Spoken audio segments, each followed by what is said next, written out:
butuh ka jelema sebab jelema mati bisa ngamangpaatkeun teu bisa ngamadaratkeun janu ngamangpaatkeun nu ngamadaratkeun ma Allah jelema mah paling ngalem jeung nyacat geus aing teu hayang jeung manusia adapun manusia ngadegetannya kumaha kabae mangga dunia gitu kene dunia teh bahrun amikun warikun asung katsir dunia mah fana wahayang aing ngahiji neangan anu rusak mending kanu nyieun dunia adapun dunia titirilikan kos cucurut datang atuh sabana nyana aing moal jeung nafsu sebab nafsu mah cilaka inna nafsala ammaratum bisu yaitu ku nafsu aing pepegatan jeung nafsu sabisa-bisa aing nafsu ge sasaleh itu kana setan datang ka betaheun karuru setan di dirina lantaran tirok di paraban setan teh di awak urang malah lintuh sebab babarengan berjamaah jeung urang nah makin bagus aya makom-makom di makom tobat sehingga karasa tobat teh di makom tawakal sehingga karasa tawakal teh terus di makom ridho karasa ridho teh naik terus plus. Assalamualaikum sahabat YouTube dimanapun Anda berada, jumpa lagi di channelnya Rusmani Kupluk dan semoga video-video saya bisa menjadi renungan buat sahabat YouTube semua dan memberikan motivasi untuk kehidupan sahabat YouTube semua. Semoga bermanfaat. Selamat mendengarkan. Assalamualaikum warahmatullahi wabarakatuh. Nafsala ammaratum bisu yaitu ku nafsu aing pepegatan jeung nafsu sabisa-bisa aing nafsu ge sasaleh itu kana setan datang ka betaheun karuru setan di dirina lantaran tirok di paraban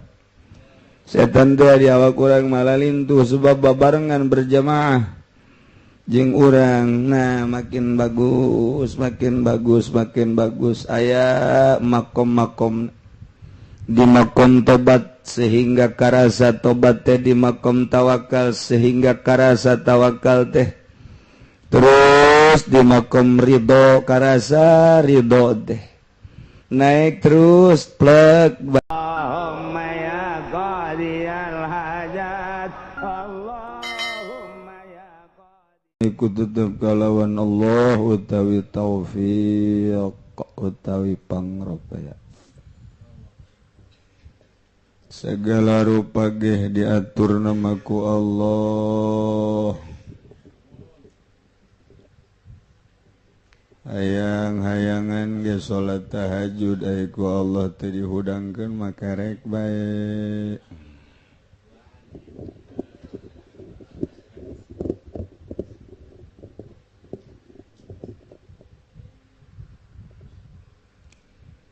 okos menang urang bae leumpang teh padahal mah menang Allah diukos nang urang bae padahal mah menang Allah dahar kos menang urang bae padahal mah menang Allah tapi urang dek langsung kadinya teh boro-boro batur urang ge nentang nu mantak nentang lantaran urang mah makomna makom syariat geus lamun urang makom syariat haju urang berbicara hakikat atuh moal kaharti paling ge unggut-unggutan we ya benar terus bae beuki tungkul rep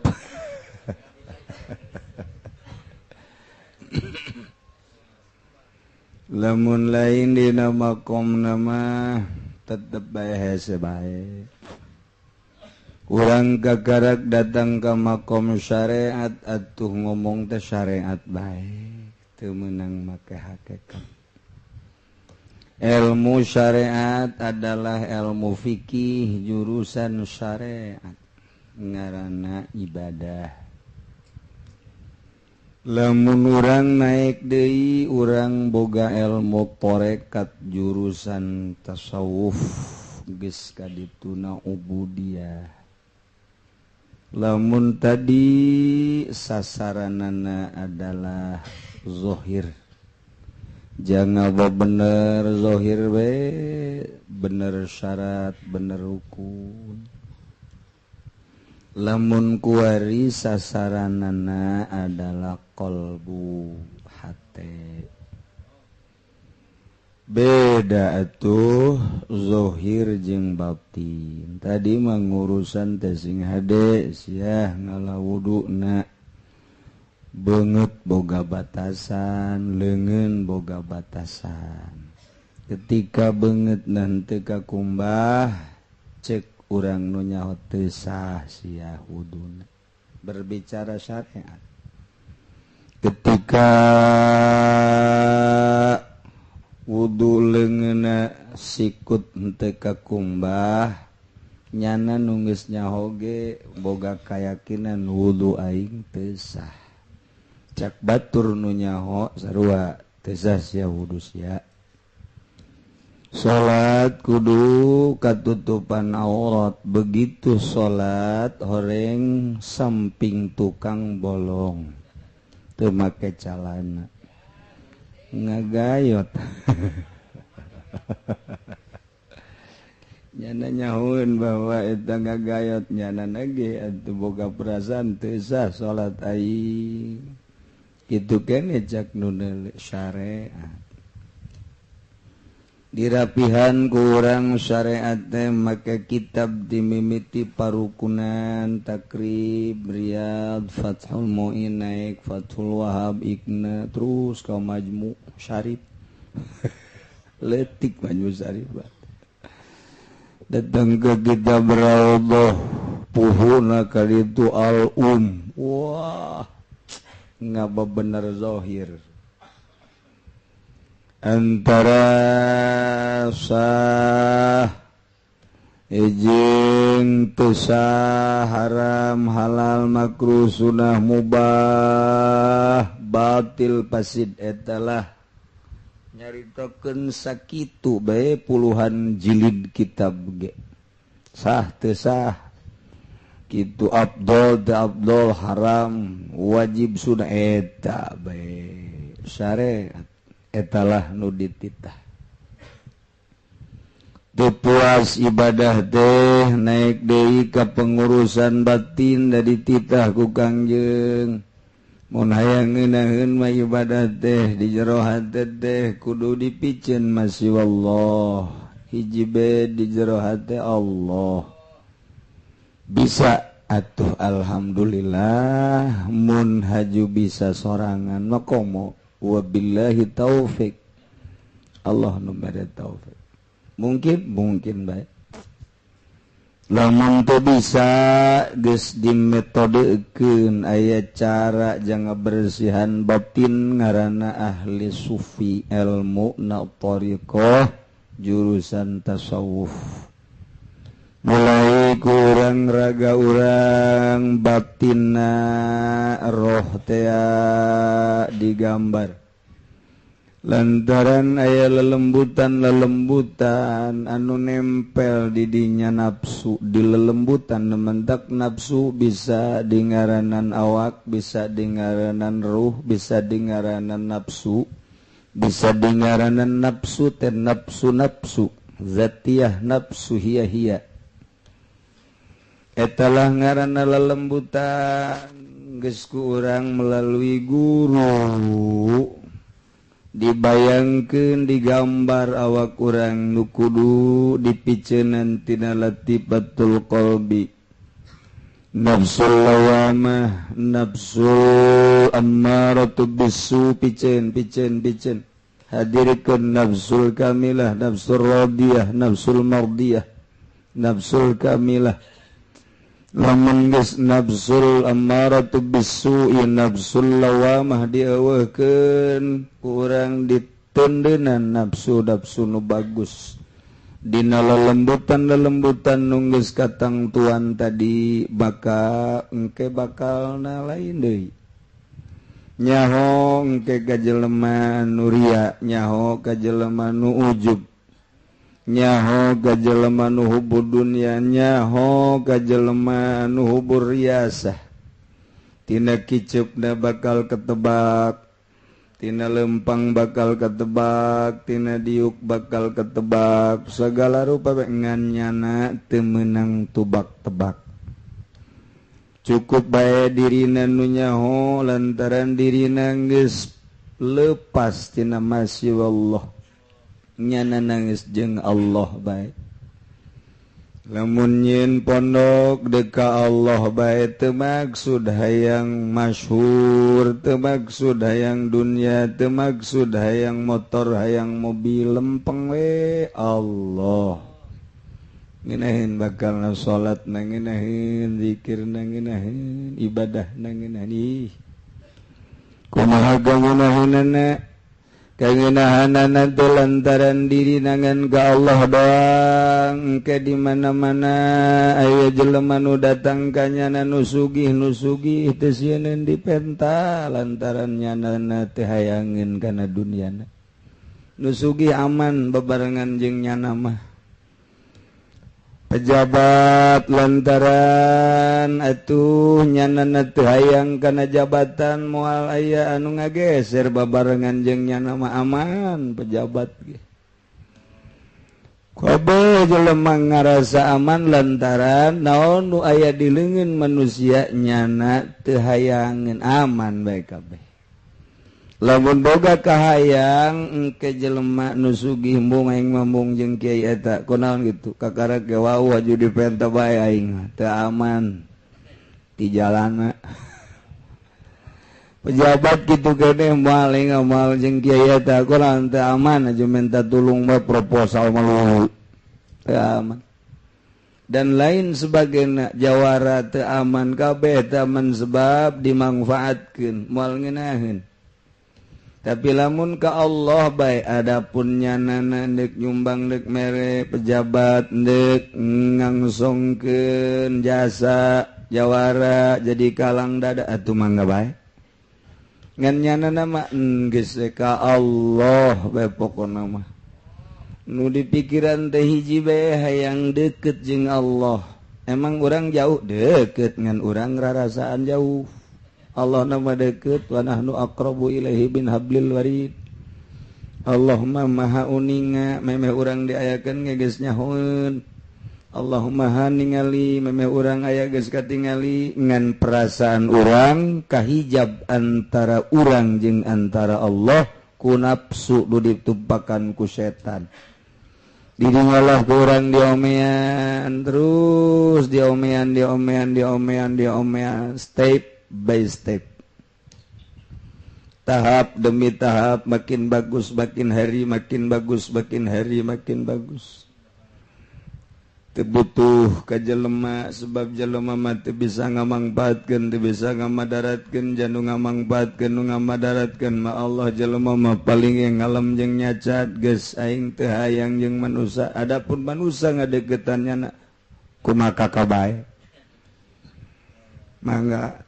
dunia gitu kene dunia teh bahrun amikul warikona sung katsir dunia mafana wahayang aing ngahiji neangan anu rusak mending kanu nyieun dunia adapun dunia titirilikan kos cucurut datang atuh sabana nyana aing moal jeung nafsu sebab nafsu macilaka inna nafsala ammaratum bisu yaitu ku nafsu aing pepegatan jeung nafsu sabisa-bisa aing nafsu ge sasaleh itu kene setan datang ka betaheun karuru setan di dirina lantaran tirok di paraban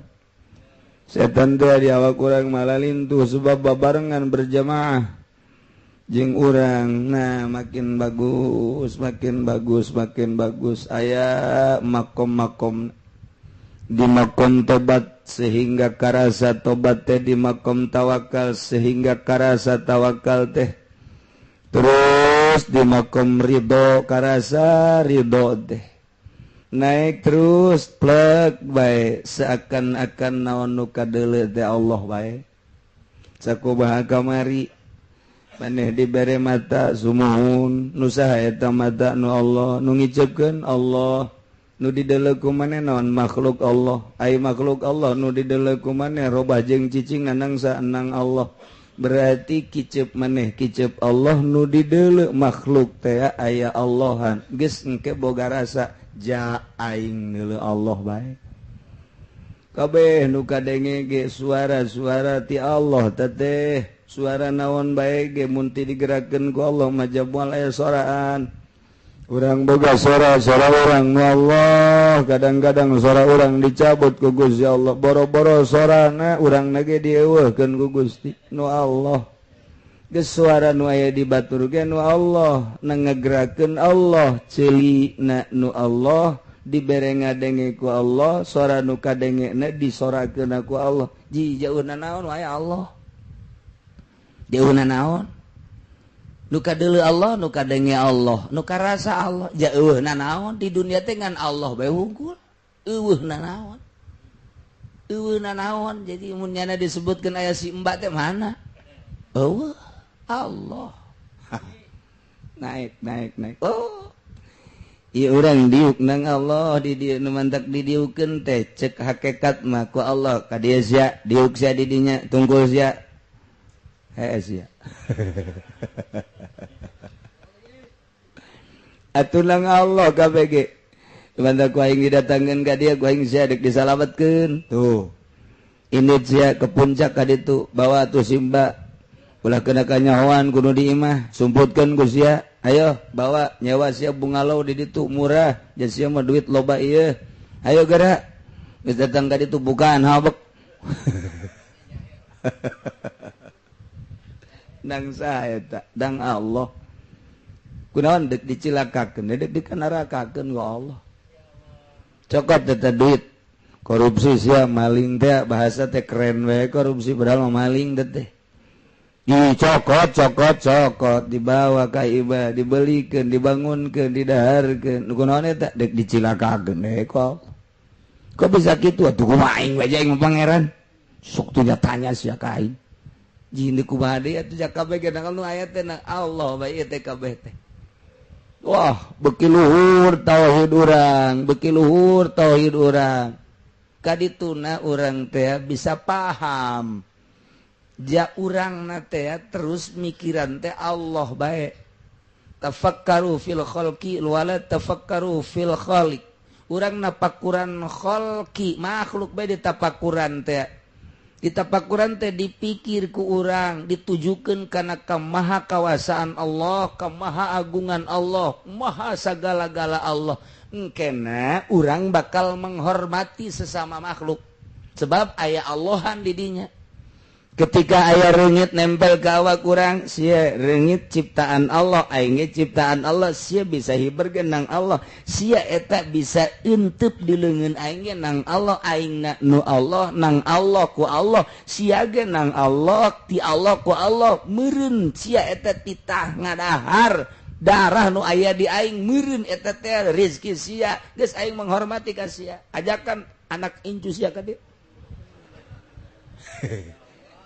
reungit menghormati reungit bangga tuh geus saya teh dikumaha-kumahakeun reungit teh Allah nu maha uning nyaon Allah be sia geus ngahormat ka reungit teh lain ka reungit sapira reungit disintrek ku sia bisa tapi sia menghormati ka aing menghargai ka aing lantaran reungit teh ciptaan aing eueuh hiji nagara hiji bangsa nu bisa nyieun reungit kecuali aing ditujukeun ka aing jauhna naon di dunia iwal ti aing sia nanang aing itu nanang aing berarti aing jeung aing wae eta mah eueuh masalah mangga bangga geus satungtungnyana di dinya nyedot diantepkeun bae ku urang dihargai ku urang keun bae nu Allah ieu kanu Allah deui mangga bae nyanggakeun geus baygon baygon tenang aya oray datang ka dirina ji adu aing ciptaan Allah diuk di dieu ge menang Allah ti Allah ku Allah ka Allah jaing gede ka Allah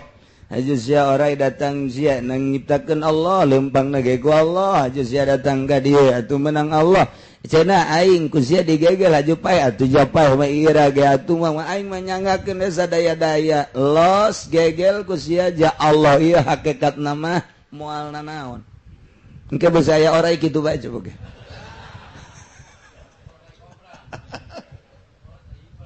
cek tadi ge can makomna mah atuh ulah can makomna mah tuh lumpat begitu aya orai teu lumpat dicarekan ku Allah dicarekan ku Allah sia kurang telumpat pan kumaha Allah ge rarasaan sia kumaha rarasaan sia aing nyaho makom sia makom syariat kunaon sia telumpat digegel modar sia bahaya sia neraka sia ai can makomna mah teu ulah oko suku kula didongengkeun teh ai can makomna mah ulah sok sambarangan aya santri aya kiai mencit kotok santri gitu kan maksudna atuh santri neangan kotok ke mana inya gede menang 3 poe kajahoan ku kiai oh ceng lah tuh kotok-kotok Allah ieu sia ge nu Allah ku mama dipencit geus janu Allah ieu kabeh nuhun atuh dipagahan ta kunyana menang 3 poe teh embe kiai nyoba da dipencit atuh kiai neangan embe atuh kunyana dipagihan mama hampura lah jakulan nu Allah kiai ge atuh mama nu Allah embe ge nu Allah kukula dipencet janu Allah ieu pancak mama ge kitu cek mama kahayang masa imbang bae atuh atuh gede teuing sia atuh eta teh lawan teh can datang ka makomna mama teh ulah kitu tetep bae can datang ka makomna mah syariat ganti bae oh kesalahan mama atuh tadi diganti bae ku mama tah tah eta kudu kitu syariat deui bae sebab naon ahli hakikat mah geus eueuh kotok eueuh embe leungit mangga teh teuing car Tuan Syekh Abdul Qadir nu laporan anjingna leungit teu nyaho boga anjing eta mah hadam-hadamna bae miara anjing jaga-jagaan hartana sedengkeun hiji anjing 100 gram dipakaian emas bebeja ka Tuan Syekh Tuan aduh anjing nu anu sok ngajagaan anu teh leungit emas da ulah deui ka karak emas da anjingna jeung siana aing mah moal kudu mikiran jawaban kitu apa tiap aing mah eueuh naon cenah ayangan Allah doang itu cenah itu harta besi leungit mun teu dijagaan mah bawa kabeh paling kabeh pasalah aing geus eueuh naon di dunia ngan Allah doang hiji sakira-kira leungit bakal moal diteangan jangan Allah doang nu ngayakeun Allah nu ngeuweuhkeun ya Allah atuh kumaha Allah bae mun masih keneh urang leungit diteangan syariat ngaranna syariat teh ngaranna mantap geus ulah diteangan geus ulah naon-naon urang boga cincin kemudian cincin urang dipake haju aya nu menta urang hooke nih ieu teh eta daripada engke ka babawa salat hook jasa cincin dipenta aduh mending ulah dibikeun nu urang embung bae tah eta bae eta mah aing resep keneh bisi ka babawa salat tungtung mah pelit bae eta kos kitu dunia mah kitu bae dunia mah kitu bae kudu kumaha tah geus ulah dipikiran luhur teh ge kos kitu tah nah beki luhur geus datang ka hakikat ti syariat naik ka tarekat bagusnya na sulukna jeung kholwahna sehingga teu betah jeung makhluk katebetahan jeung makhluk teu percis digambarkeun okos Kangjeng Nabi mantas ti guha teureuseupeun ngadenge obrolan makhluk kitu keneh Kangjeng Nabi Musa alaihissalam barang turun ti gunung Tursida cek kana ngadenge suara-suara manusia persis kok suara bedul bae lamun sakira-kira eta dianggerkeun suara eta dararasaan eta moal bisa dakwah Kangjeng Nabi Musa lantaran neuleuh jelema kos bedul neuleuh jelema kos monyet neuleuh jelema ngadenge suara-suara bedul suara monyet kunaon eta lantaran nikmat jasa ngadenge suara Allah tas ngeunaheun ngadenge suara Allah ngadenge suara manusia okos urang mantes lalaunan ngobrol jeung kabogoh aduh mending geus aku cinta padamu ngahiang-hiang da suara ngahiang-hiang hiang berjuta bintang di langit satu yang bercahaya. Waduh. Eta ngejegar-jegar kana hate dada. Aduh, sayangku. Eta teu kuat ngadenge sayang doang. Urang mah pan datang ka kuari can urang disebut sayang. encan jaetonya nya lagi teu bogoh ini gak kapaksa ka urang. Aduh. Eta lamun geus ngadengeun sayang atuh pan ngeunaheun jasa kana hate. Urang geus caritakeun cinta nyana cinta urang sayang nyana sayang. Haji urang ngadenge suara jelema pabelsat. Teu ngeunaheun eta kakarak makhluk jeung makhluk ieu mah jeung khaliq. Teu ngeunaheun. Mantak atuh Kangjeng Nabi Musa moal bisa dakwah dicabut deui kanikmatan eta engke bae cak Gusti di akhirat moal bisa dakwah anjeun dibalikeun tet kaharak biasa deui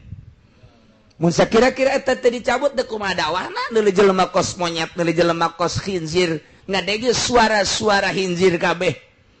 cabut ku Gusti Allah engke bae di sorga cek Kangjeng Nabi cek Gusti Allah. Begitu Kangjeng Nabi Musa dakwah terus rindu kanu eta Gusti hayang amat rindu jas ku ngeunah-ngeunah teuing muka lamah jeung Gusti ieu mah jeung kuas kitu dibere sakapeung waktu ku Gusti Allah sedetik semenit dicabut teh Gusti cenah ku ngeunah-ngeunah teuing ngeunaheun jas teu kuateun Kangjeng Nabi Musa ninggalkeun eta ketika dicabut engke bae di sorga tah urang ge kitu mun ngobrol jeung kapogoh teh tambah lagi. Waduh, teh jauh hujan sing geleger galedeg itu terus bae. Makanya di sisi kuburan no problem. Ngeunaheun. Padahal mah kuntilanak loba antepkeun kunti-kunti urang-urang ya urang ge keur ngahiji jeung kunti ieu. Oh, masalah. Ku ngeunaheun. Datanglah urang ka martabat wali ma'rifat. Jati ma'rifatna ma'rifat khosoh. Di mana halatun idza wasal abdu sumya arifan billah geus beda urang tadi ti syariat geus ngageser di tarekat geus lain deui rarasaan teh geus embung ngahiji jeung jelema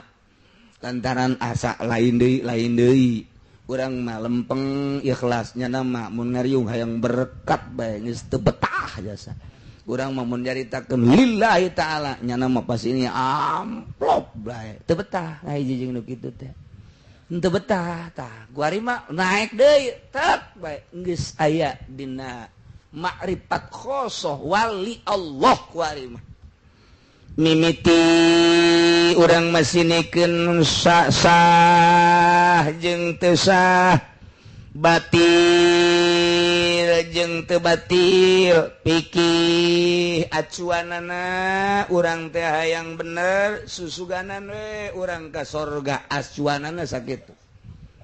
kuari mulai ngalingitkeun dunia alhamdulillah bertorekat teh hayang jeung Allah bae hayang ge sorga embung dunia geus ditinggalkeun hayang teh akhirat nu dimaksud akhirat kesenangan akhirat surga ketika urang geus jadi wali dunia teu hayang sorga teu hayang ge nu nyieun dunia jeung sorga dibere sorga teu hayang cenah aya bidadarian los jang sia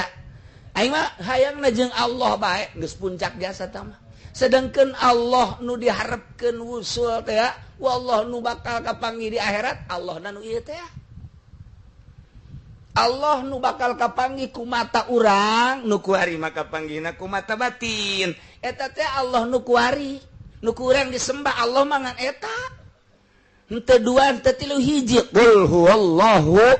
ahad hiji bae Allah nu bakal dipanggihan ku urang Allah nu kuari ku urang disujudan teh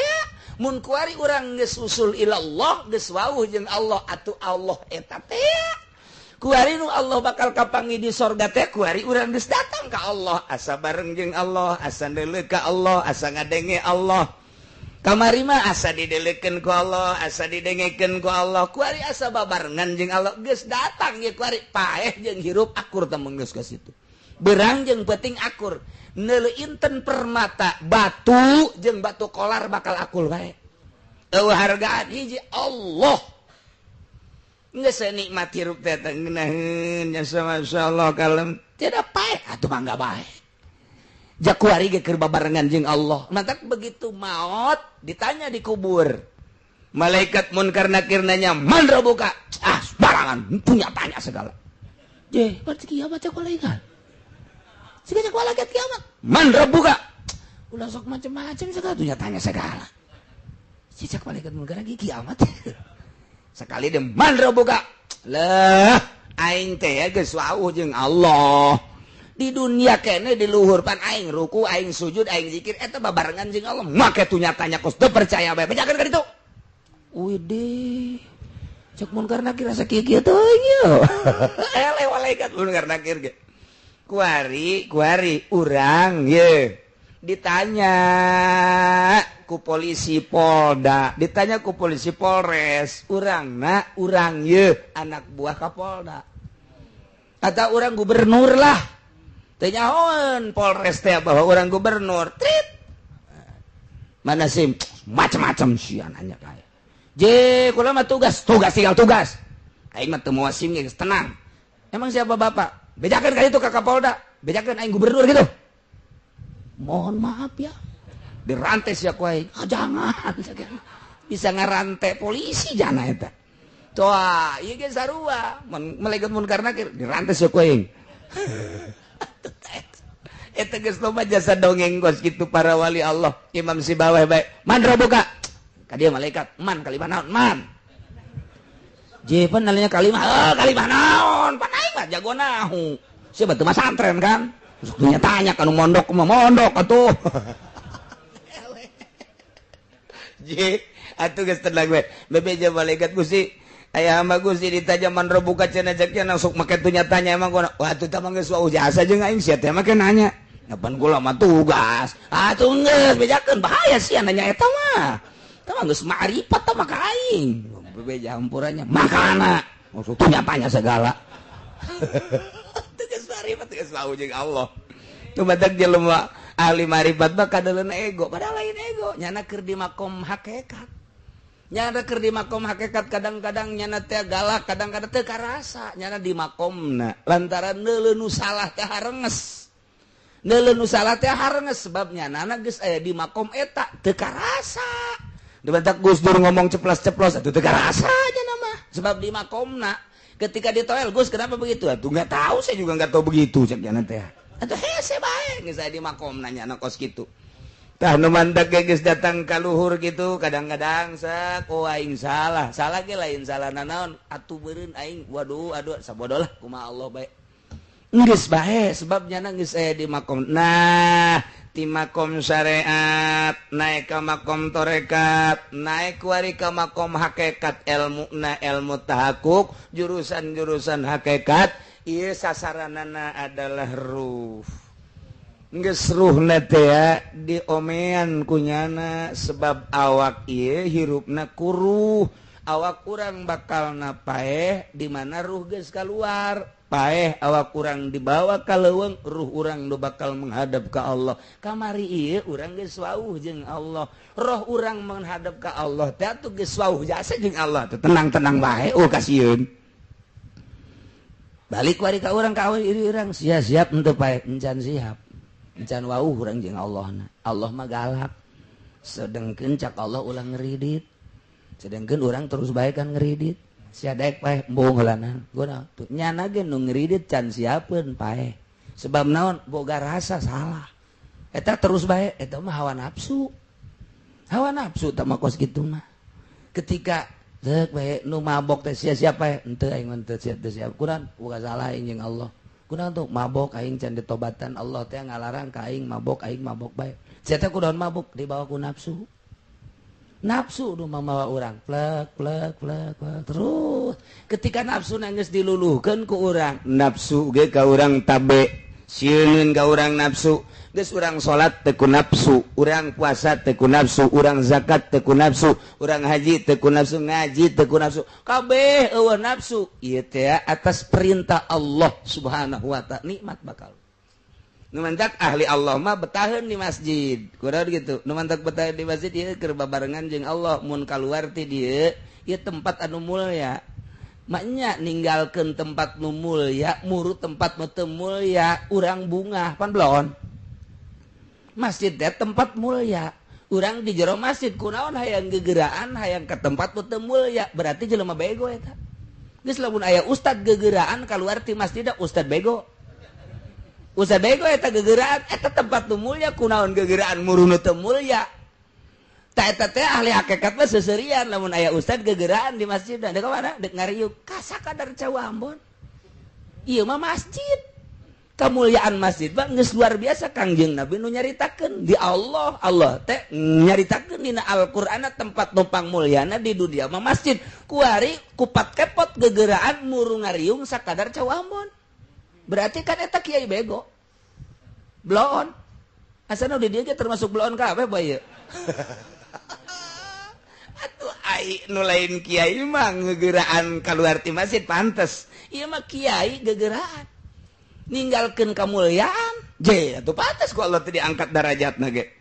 kuruna ge tenang di masjid teh kakarak ge ieu salat duha 8 rakaat baca ku aing surat kahfi beres kahfi yasin beres yasin waqiah geus beres aya nu ngagerokeun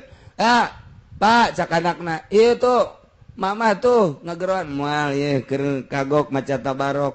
aya tatanggana jahe ngagerok tungguan sakedeung digerokeun ku pamajikanna mah angel ka keluar giliran bae ku jahe kupat kepot eta mah bloon deui bae tah udah masyaallah zawiji zawjatan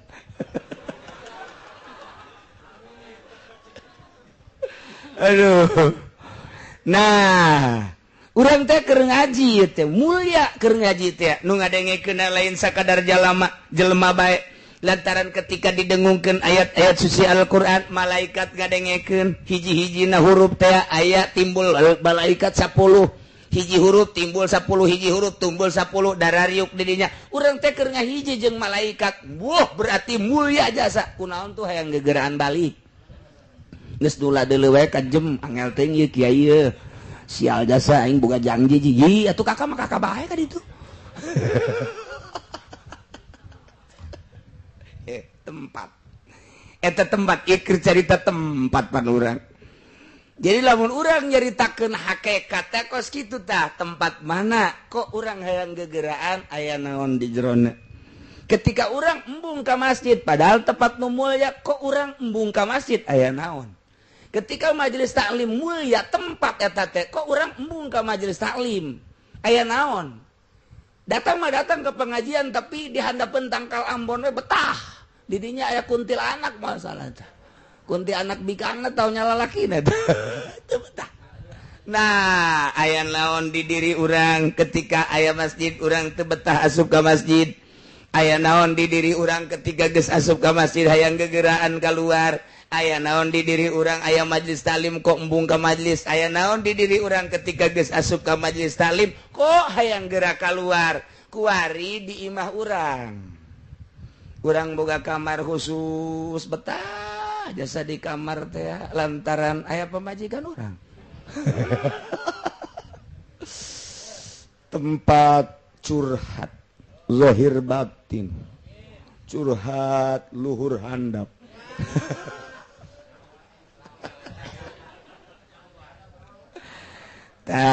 guari orang boga kamar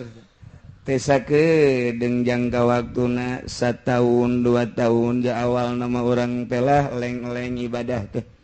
kabelah dieu ngeunaheun istiqomah di kamar eta teh bisa tahajud bisa salat hajat kemudian bisa salat duha di kamar eta teh aya kenikmatan di kamar eta teh kunci ke urang kamar ngeunaheun jasa ta eta kamar teh henteu sambarangan di kamar eta nu mantak abuya selalu di dinya bae boga kanikmatan data di dinya secara zahir malah sapira bangunan kos gitu tapi secara batin di dinya aya kanikmatan nyana dibukakeun hijab antara dirina jeung Gusti Allah aya lazat ibadah sabodo sedek nulikeun deuk henteu sedek milu sedek henteu sabodo aing mah aing wae di dieu bae aing mah aya nikmat eta tempat teu sembarangan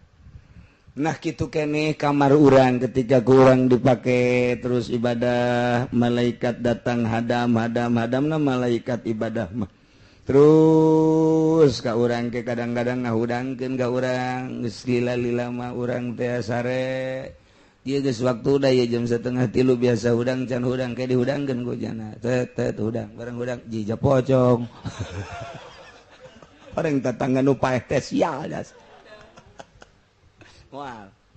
moal teh aya hadam urang urang biasa karasa kurang karasa suku teh dikitu-kitu udang urang usah sah ulah sieun eta hadam urang terus urang ibadah mantep nah kuari geus maca Quran urang maca Quran teu sakabehna Quran nuku urang dibaca teh aya lazat henteu aya hiji-hijina ayat nu nikmat ka urang di mana urang maca Quran bari tadabbur ketika ayat hiji ayat anu menyentuh terserah ku Allah dibukakeun hijabna ayat mana macam-macam kumaha wali Allah bae mungkin bae ketika maca Yasin wal Qur'anil Hakim Allah mere hijab blak di dinya eta ayat teu sembarangan pastinya mengulang lagi ngeunaheun ayat eta teh aya kenikmatan tersendiri batur geus teu nyahoon dibaca ku batur ku kumaha ge sabodo aing ngeunaheun jasa aya anu وَمَا لِيَ لَا أَعْبُدُ الَّذِي فَطَرَنِي وَإِلَيْهِ تُرْجَعُونَ ngeunaheun di dinya teh ta eta bae dibulak-balik bahkan aya hiji waliullah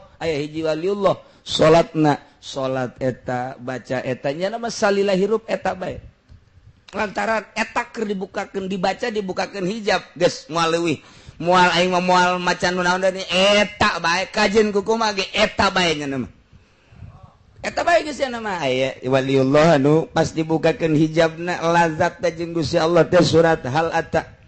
ataka haditsul ghasyiyah wujuhu yawma idzin khasyiyah amilatun nasibah tasla naran hamiyatan tusqa min 'ainin aniyah laisa lahum ta'am datang ka dinya teh dibukakeun hijab ku Gusti Allah geus datang ka dinya engke rakaat kadua eta deui engke babacaan unggal page Bismillahirrahmanirrahim hal ataka haditsul ghasyiyah lantaran ngeunaheun jas engke ge aya nu menta cai ge hal ataka haditsul ghasyiyah atuh manyur lantaran nyana kerasa jeung Allah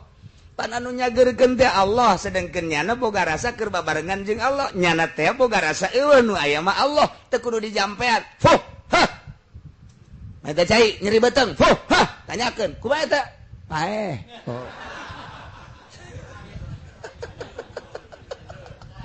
Dewa baca agar paeh. Tah, eta lagu kitu terus be ayat-ayat. Nah, babacaan nu mana anu nikmat. Engke dibere urang zikir. Sesuai jeung petunjuk guru. Awas, tarik napas. La ilaha illallah. Tarik la ilaha illallah. Terus kadituna la ilaha illallah, la ilaha illallah. Pan zikir teh endek lalaunan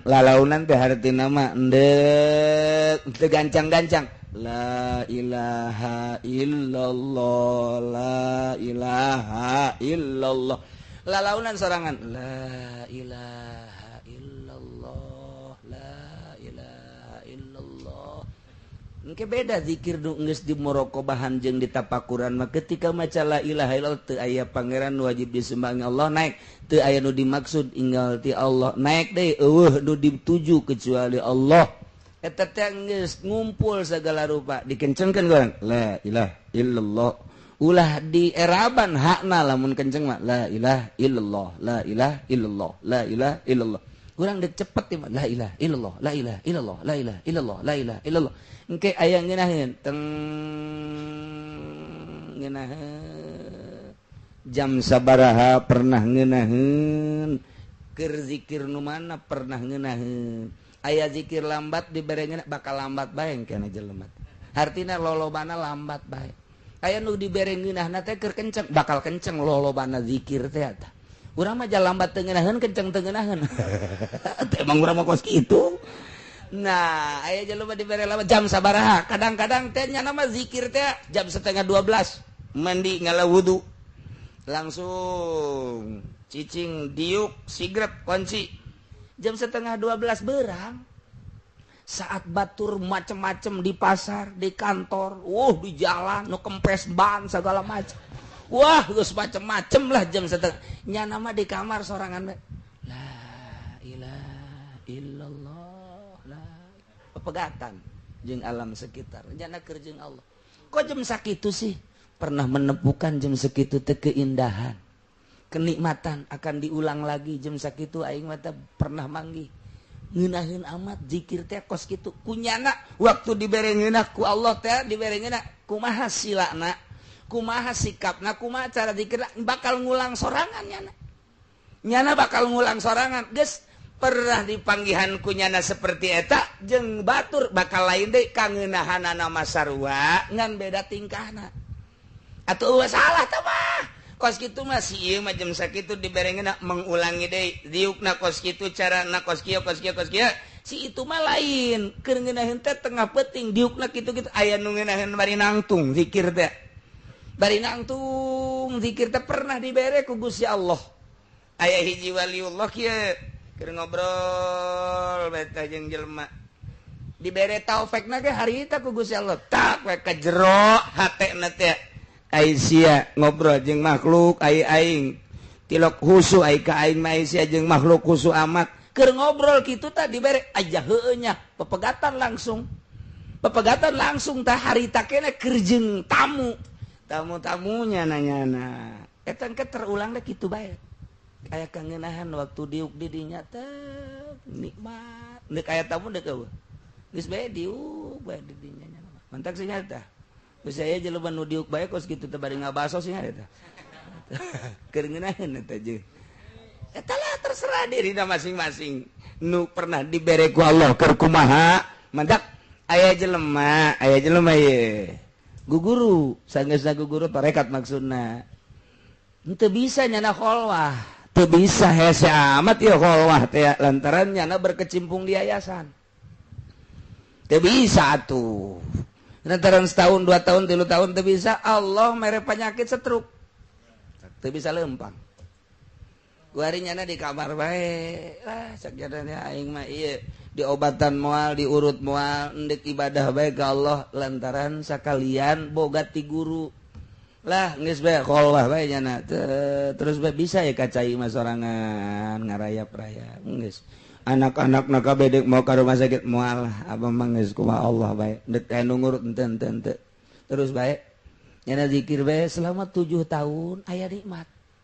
ngeunaheun amat ti horeganan masya Allah Gusti tambah deui panyakit abdi Gusti panyakit tambah deui ku ngeunaheun di jero panyakit horegan aya kanikmatan saat jana dibere setruk dipake zikir ka Gusti Allah mukakeun hijab antara dirina jeung Gusti Allah secara lahiriah pamajikan jeung anak dedeuheun jeung nyaheun hayangeun mawa ka rumah sakit tapi di satu lain nyana ngadoa ka Allah Gusti tambah penyakit abdi sebab ngeunaheun biasa meureun mun ditambah penyakit tambah ngeunah ka Gusti ji atuh deui kumaha deui teh rahasia pribadi teh mah urang boga pamajikan hideung tapi ngeunaheun kada hate nya pendek nya hideung cak kabehan teh cak dulur-dulur pegatkeun sia mah jak kasep ja sugih aing siap deui neangan deui he teu ngeunah rupane ora pira tapi rasane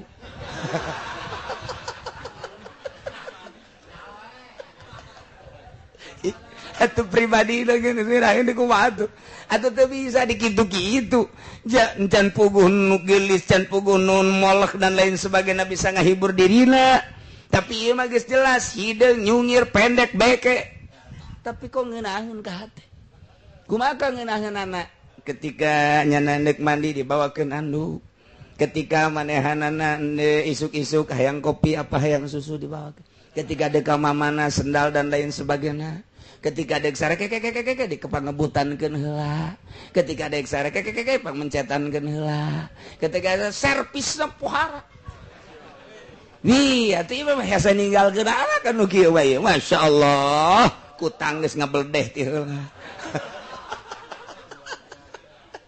kadang-kadang jeung nu geulis mah muka kutang ge angel datang ka turun deui temperatur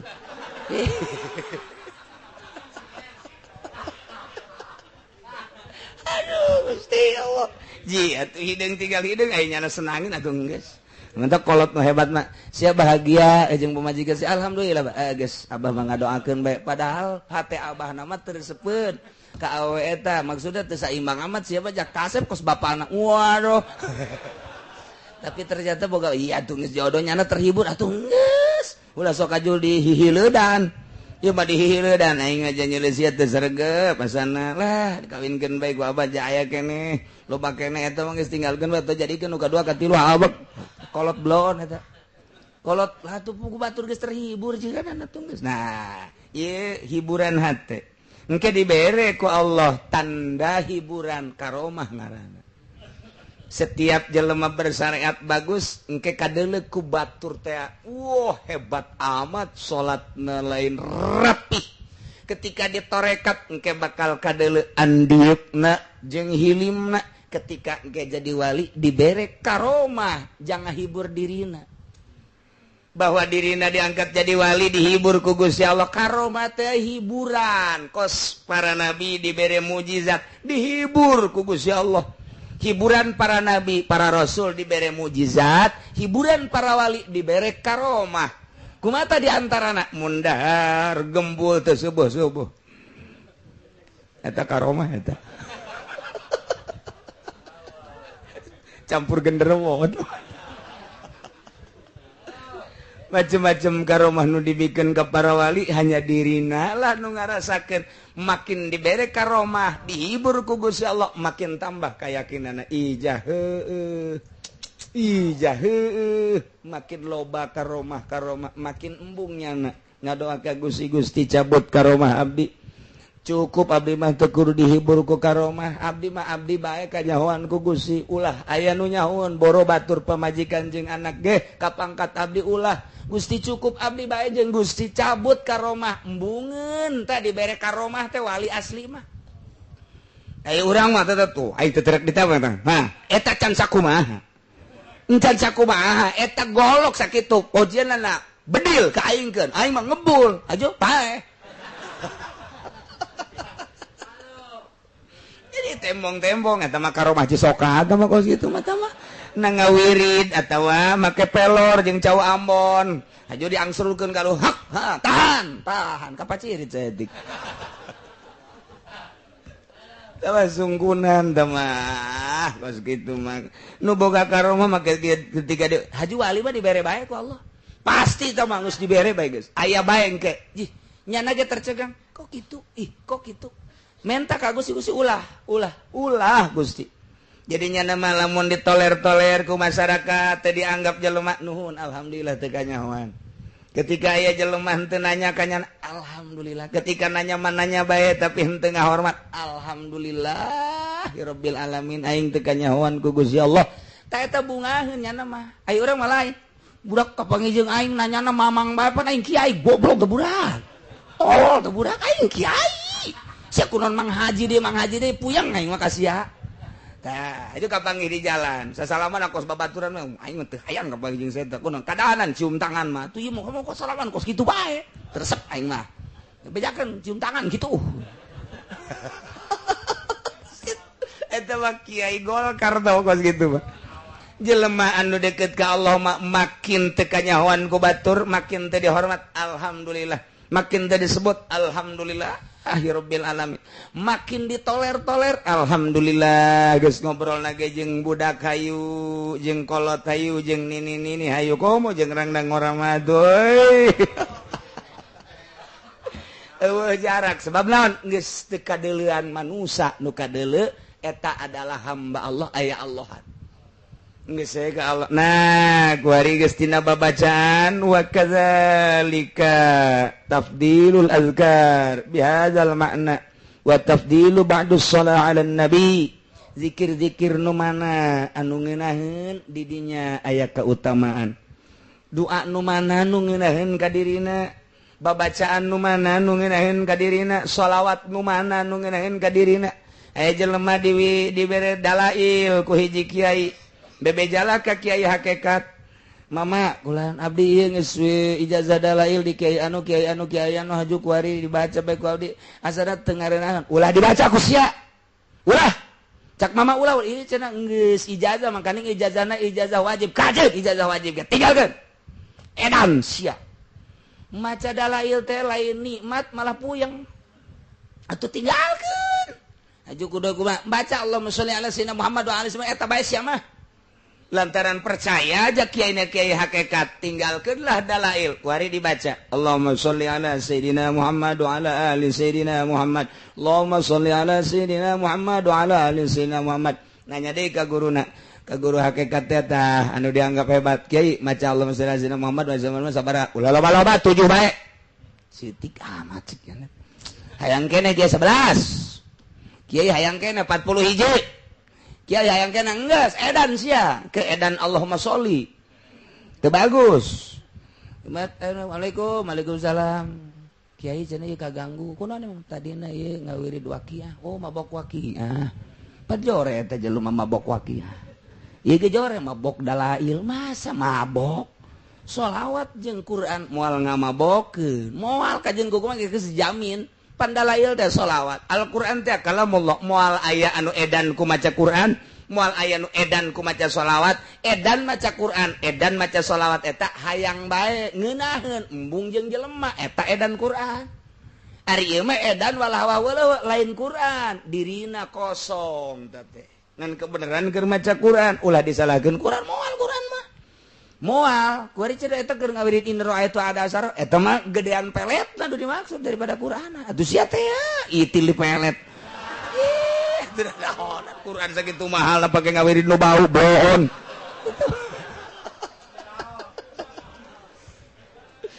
tah nu nyahoeun mah kajeun teuing itu dalail tinggal dalail lain teu bagus dalail teu cocok jeung dirina begitu dibaca Allahumma sholli ala sayyidina Muhammad wa ala sayyidina Muhammad encan kebel macana teu kebel bebeja kiai ku ngeunaheun teh awak hararampang atuh pasti hampang nya macana ngan 7 heuh sebab diri siapa caru aya maca dalail dalail mah kudu kontinu poe Jumat poe Sabtu poe Minggu awas ya dikutuk ku sahibud dalail mun teu dibaca awas saja lo mah geus ngabiasakeun maca mantak aya 2 tahap dalail teh mun teu dibaca eta lah didoakeun bakalna kadeleuna walah wah weuleuh lantaran aya syarat-syarat jeung kaistiqomahan anu kurang bahaya kos hizib ripai kos hizib nasor sing hade teh kos karar itu termasuk dalail geus ieu mah ringan-ringan bae mun urang neuk hayang sugih maca waqiah teh kudu jeung doa-doana lamun jeung doana ijazah khosoh ngaranna aya doana babari teh mah doa kos kitu mah nu penting mah urang mah asal deukes baca waqiah engke ge sugih sorangan ji atuh ulah haju ngadadak kakaraget 3 baca waqiah haju hayang sugih bae ti kuari macana waqiah asal mesare baca asal mesare engke 5 10 tahun karasa oh jaheung ngeunaheun nikmat jasa mantep mun dagang maju dagangna mun tani maju tanina atawa urang kumaha ge dijamin bae geus ku Allah eta urang teh istiqomahna nah ieu wirid sholawat nu mana nu ngeunaheun ka urang ketika urang ngeunaheun di dinyalah aya keunggulan geus ieu awak urang wadah masjid wadah gunung-gunung itu wadah waktu ge wadah wiridan ge wadah kamulyaan jeung darajat urang di mana urang keur pasna eta di dinya keur dibere kanikmatan urang ayeuna wirid kapasrahan urang ka Allah masrahkeun diri ka Allah wiridna teu hayang nanaon ketika mata ceuli irung dipasrahkeun ka Gusti Allah asa lain urang asa Allah bae urang teh asa didieukeun dilempangkeun asa urang dikiceupkeun didengekeun ku Allah engke bakal dibere ngeunaheun ku Allah tret poho ngeunaheun zikir ge la ilaha illallah asa di mana nikmat gan eta hayang terulang deui hese kapasrahan urang nu pol di nolkeun sama sekali nggak nolkeun diri urang teu sambarangan mentak ke berangkat deui tah nyana ngadoa ka Gusti kon teu terlalu dibere henteu terus dibere cek Allah aing ngresep ka sia mun cara ngorandang mangorandangna hiji waliullah ke sabulan dibere sabulan teu sabulan dibere sakali ke sabulan dibere sakali jadi sabulan ngan dibere sakali kanikmatan nyana bebeja ka Gusti ketika dibere kanikmatan unjukkan Gusti kok abdi diberena sabulan sakali cak Gusti mun cak bahasa urang ilham aing resep ka sia mun cara ngorandang mangorandang tak ka aing neuleukeun ngorandang sia aing resep mun cara naik mah morosot deui naik deui morosot teh tak aing ku sia aing neuleukeun sia naik morosot resep. Tah eta geus kitu teh resep biasa tah. Urang lamun boga kabogoh tah urang teh ayeuna nyili bae kabogoh urang neangan tah urang teh ku di teanganana resep. Waduh neangan ka unggal jelema nyanana nyumput bae neangan ka dieu tah eta teh indah jasa. Waduh asa jadi raja koang-koang. Di teangan teh aing teh resep di teanganana ku sia asa bener aing teh ieu teh dipake dade dipake kanya asa jadi mutiara. Lamun urang bobogohan boga bogoh urang teh neangan kesel urang. Cenah bogoh pan teu neangan heran aing mah. Berarti ieu mah wah kamu plase ieu mah ieu. Asana cinta monyet ieu mah ieu. Ih lain cenah cinta kebo. Gitulah mun kurang dibanding-banding mulai anggeus dah nyaritakeun hakikat. Ayeuna ku urang dicontohan ka kahirupan urang teu beda. Ngan hanya sekedar supaya kaharti bae kitu jeung kitu tah. Allah teh nu mantak aya 40 ilham nu dibukukeun ku Tuan Syah Abdul Qadir. Lamun Kangjeng Nabi mah mukjizat Quran bentukna mun Tuan Syah Abdul Qadir mah ilham dikitabkeun. Aya tek-tekna tah kula keur bisa irham jeung Gusti Allah anu dibere ilham ku Gusti Allah anu aya kitabna. Nah etalah para wali-wali Allah Subhanahu wa ta'ala seakan nyana ngobrol jeung Gusti Allah. Nah gitulah keunggulan tempat, gitulah keunggulan zikir, gitulah keunggulan maca sholawat. Nu penting urang sing loba zikir, loba babacaan ka Gusti, loba maca sholawat ka Kanjeng Nabi Muhammad sallallahu alaihi wasallam. Babul hali wallahu